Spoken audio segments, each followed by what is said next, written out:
Hey, hello, hello, hello. Welcome to Fantasy Filmball, the show where we turn movies into sports and sports into something we don't talk about here.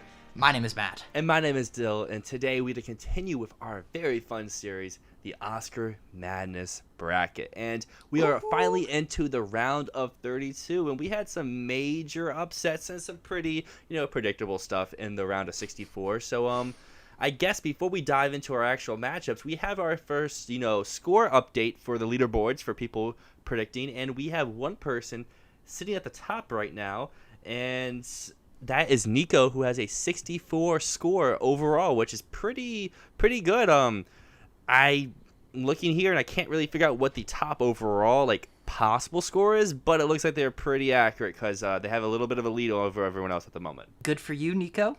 You go, Nico. I looked a little bit further. I was able to figure out they only have 4 wrong so far. They've gotten 64 out of 68 predictions right. That's pretty good. That's pretty good. If we're going to dive into these round of 32 matchups, and we're just going to look at some interesting ones because we don't want to bore you with so many matchups. But of course, we have to look at the Best Picture winner, which will probably steamroll its way all the way to the finals. Everything, Everywhere, All at Once will be going against The Quiet Girl. Can the Irish, put up a fight here? Probably not. No, that's bad. Oof. The one that looks very interesting to me, at least, is where we have the 8th seed of the Fabelmans going against the 40th seed of Decision to Leave, where I could see possibly an upset coming here, but I am still going to rock with Team Spielberg going to the next round. I have a feeling the Fabelmans will probably stick it out here. We have a donkey battle going on. We've got the Banshees of Inisherin versus EO. Donkey battle, whale battle all the way. Whale battle, yeah, the whale versus Guillermo del Toro's Pinocchio, which also has a whale in it. Ooh, I see one here that I think is going to break your heart, Dylan. Avatar: The Way of Water versus Puss in Boots: The Last Wish. How do you feel about that? Well, I'm very prepared for the Na'vi to head out, but if they had to lose to anyone, it would be to Puss in Boots. So I'm happy for whoever wins that because they look like they could have a pretty set round to at least get to the Elite Eight, where they'll probably face off against Banshees. But, who knows? The opposing side would be Triangle of Sadness versus Bardos. Maybe the Bardos sweep continues, and they can upset, but probably the Bardos sweep ends here. You see some of these matchups, After Sun versus the Bad Guys.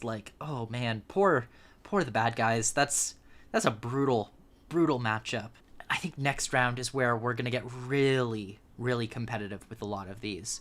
Is there any takeaways you have from the last one? What were some of the closest matchups? What were some of the biggest blowouts that we saw?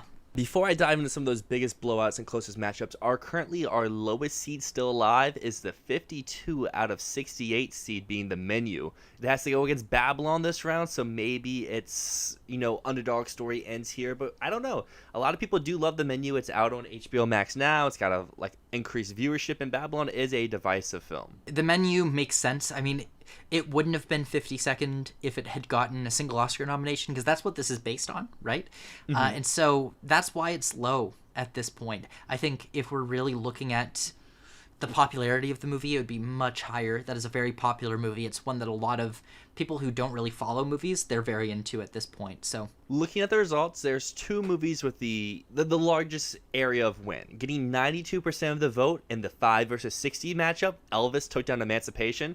So this will probably be the only time that we see Elvis really, dominate the vote. Yeah, Elvis is going to be fucking crushed by Marcel the Shell. Hey, I am going to vote for Elvis, but I may be the only one there. Yeah. The 26 v 39 matchup saw Puss in Boots taking 94% of the vote away from Diane Warren and Tell It Like a Woman. That makes sense. I think the only reason you'd vote for Tell It Like a Woman is if you just actively didn't like Puss in Boots, because no one would watch Tell It Like a Woman and go, yes, that's better than whatever else there is.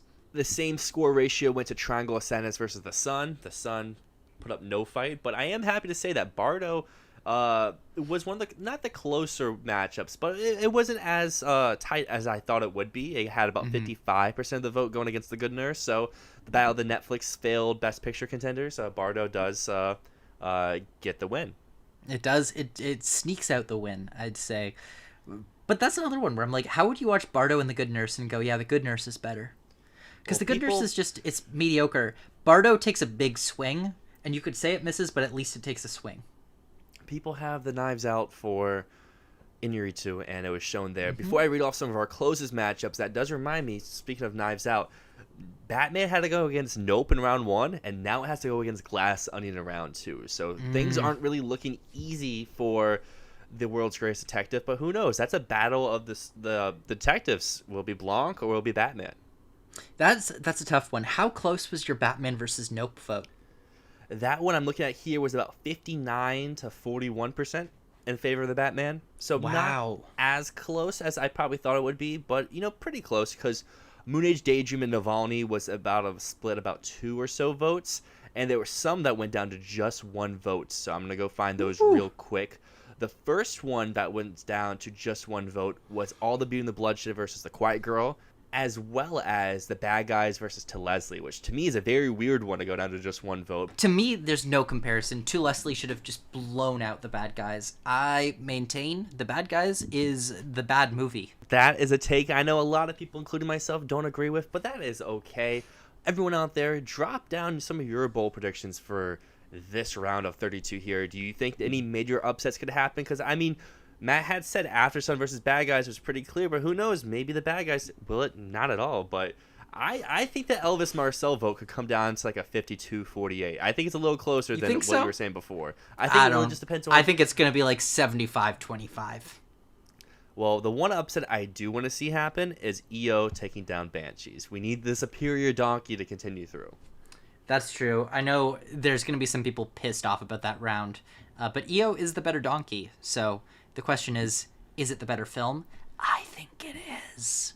Me too. And there's one more matchup I want to highlight because it's the only matchup we have here in the round of 32 where both lower seeds, so both non-Oscar nominees, upset the opposing film they had to go against that got nominated at the Oscars, because Corsage took down Blonde and Bones and All took down Causeway. So the winner of that takes on the winner of the Donkeys of Banshees and EO.